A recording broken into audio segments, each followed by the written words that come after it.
Unbutt Fucketeers. I'm back after 2 days of not uploading. I just didn't feel like it, honestly. I was just being lazy, that's why. But today I have something very interesting. 2 topics to talk about. One of them is fairly long, so it's probably going to be most of this video. The other's not so long, but it's more or less something I want to do, or something that could be done.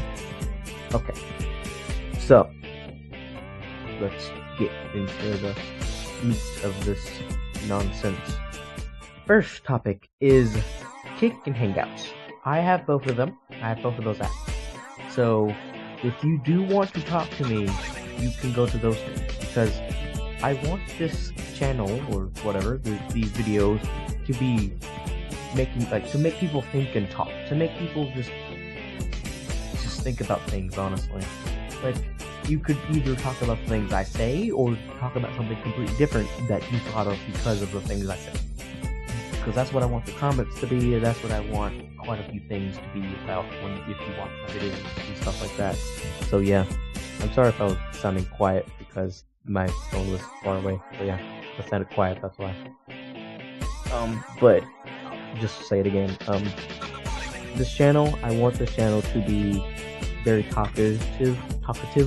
I want people to talk in the comments. I want people to talk to each other, talk about the things I either said, or talk about something completely different because of the things I said. So yeah, so if you want to contact me on Kick, you can use my name, which is TimeLord123567. And the reason for that name is because I found no other name that I would like. Because I wanted something that at least people could guess is me, most likely me. So yeah, whatever.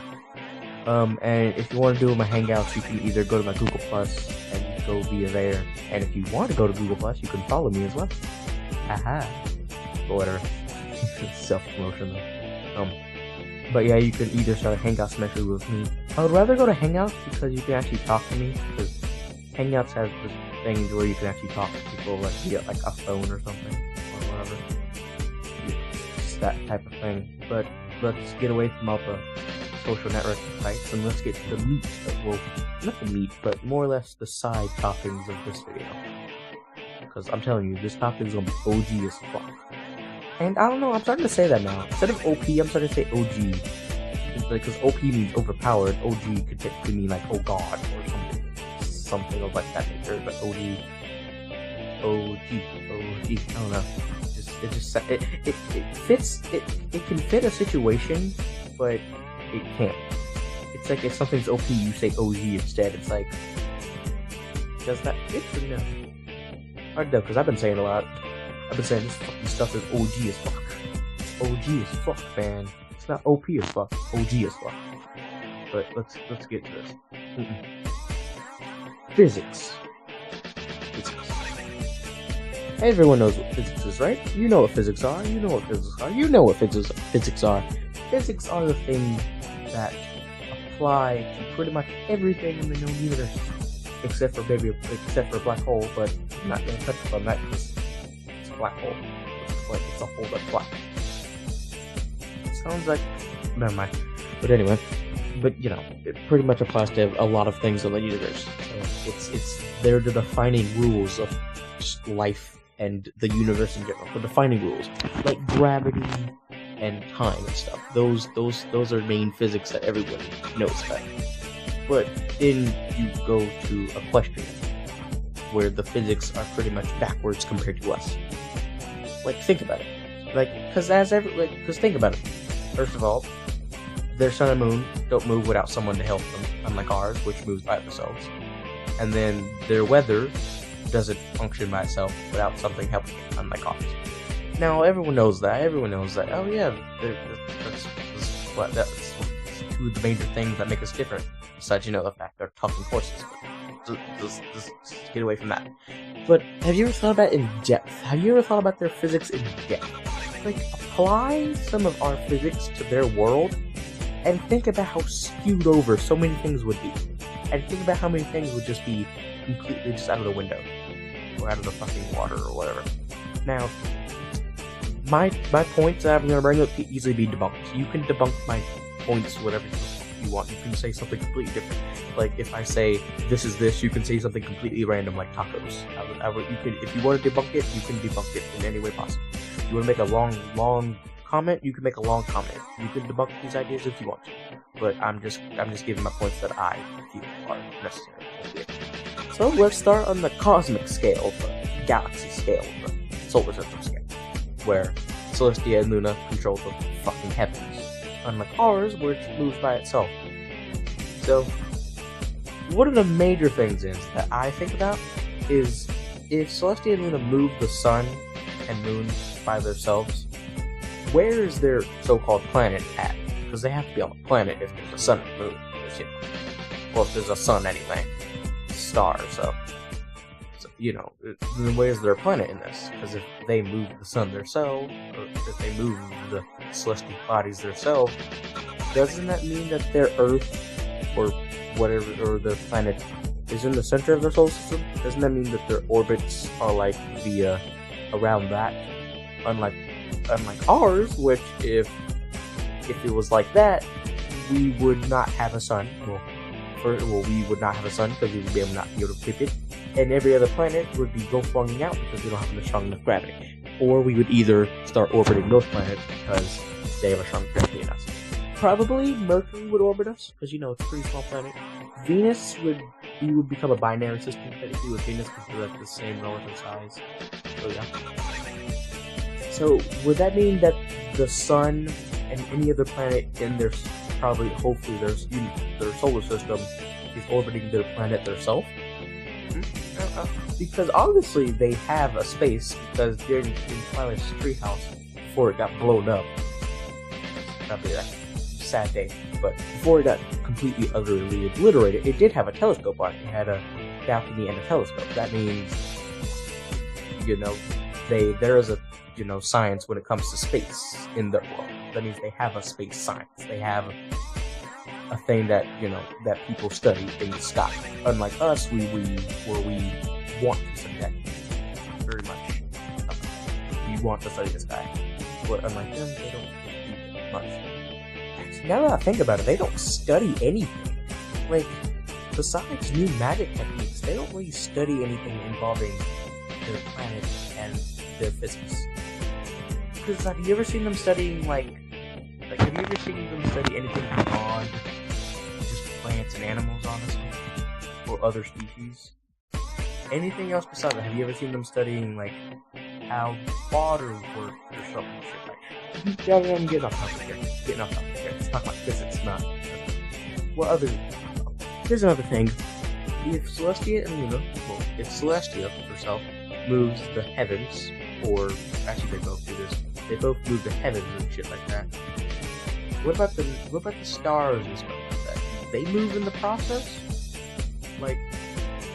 You may be thinking, well, of course not. They're totally different solar systems like that. But you never know. You never really know because as they say, they move the heavens, which in this case is the sky. The sky is the heavens, which includes everything up there. And I think there was one episode where someone actually said something about them not being able to move the stars and stuff like that. I don't know what episode that was, but I think that was an episode where it was said.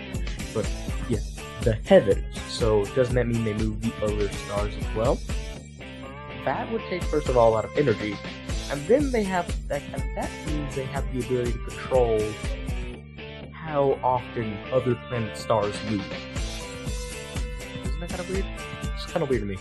Okay, here's another thing. This can apply to Luna and Celestia as well. Is the other side of the world. If their planet is fully circular, hopefully if their planet is fully circular, I'll go into that in the next topic, next detailed thing. But if their planet is fully circular, doesn't that mean that they have to be able to control the sun and the moon on the other side of the planet? Wait, actually, I'll be right back. Okay, I'm back. Sorry, I had to do some...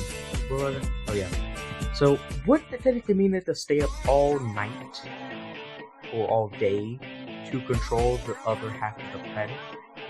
And but we never know if there's someone else on the other side of the planet that controls the sun and the moon as well. That would make 4 people that control the heavens, which would divide it into more water, which makes sense that one of them controls water. Again, I'm not going to get into details about that. It's a whole can of worms that I don't want to open. But let's get away from the cosmic physics.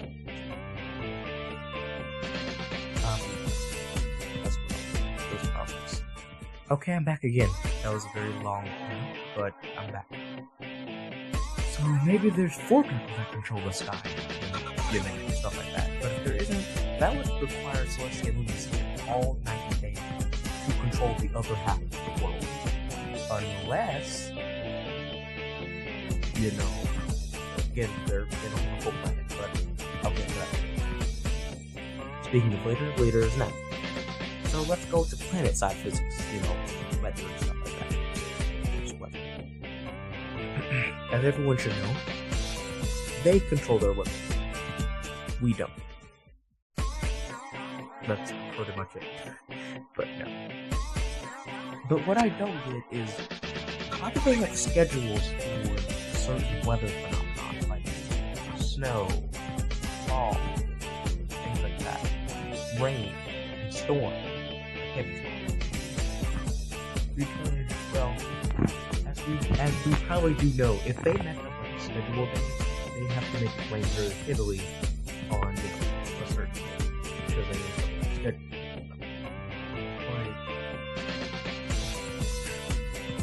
The thing that confuses me is the fact that here in the show, you see it mostly sunny all the time, right? What's the point of having a schedule where most of the time, like when you walk now, of course, you walk and walk. Usually rain is a thing that is not good, but here's another example: snow. When winter wrapped up, and this has made it snow. My question is, why? What is the point of making it snow? Snow doesn't do anything for you. Maybe besides getting it to school. That's pretty much it. There's nothing that snow is really good for. Because, first of all, it causes sickness. It can get you sick. It can get you stuck in certain places. It just causes animals to sleep. That's pretty much it. And, yeah, maybe thinking, isn't hibernation good? All hibernation is just something keeping fat on an animal to make sure they live through such a cold and harsh time. And what's the point of doing that to animals? Leaving them eat. Especially since the fact that they won't really have a problem because they can still eat other things and berries and stuff like that. And also plants will still survive as well. Plants and crops will still survive. So what's the point of making it snow? And then you may be thinking, well, seasons, yeah, good. But then you may be thinking, well, seasons and stuff like that. That may be why. And in our case, seasons start because of the Earth's tilt and stuff like that. But if celestial able to control the sun and how it orientates, what's the point of there being a tilt on their planet? They don't need a tilt. They wouldn't need it. They could literally just make the sun move around this way, or vertical or horizontal, depending on what side of the planet the sun is. Kind of weird, like. And then there's the fact of wind. Like, why do you need to make wind for certain animals like the brazies to flow along when the planet can easily make its own wind? But apparently their planet is fucking broken and can't apparently function when it comes to making its own weather, its own seasons, and its own wind. So how in the fuck do you survive on a planet that can't do those 3 things? How do you survive on a planet that can't make its own weather, and its own wind, and its own seasons and shit like that? How do you survive on a planet like that? Okay, I'm approaching 15 minutes, so I might want to hurry this up. Last thing is electricity. As we know, they do have electricity because of lights and stuff like that. How do they get electricity? We don't see power cables. You may be thinking it may be underground, but still, in major cities like Canterlot, you can't have it underground because it's on a mountain. How would you do that? I gotta go out because I gotta go because 50 minutes. Peace the phone out or whatever. Sun's up.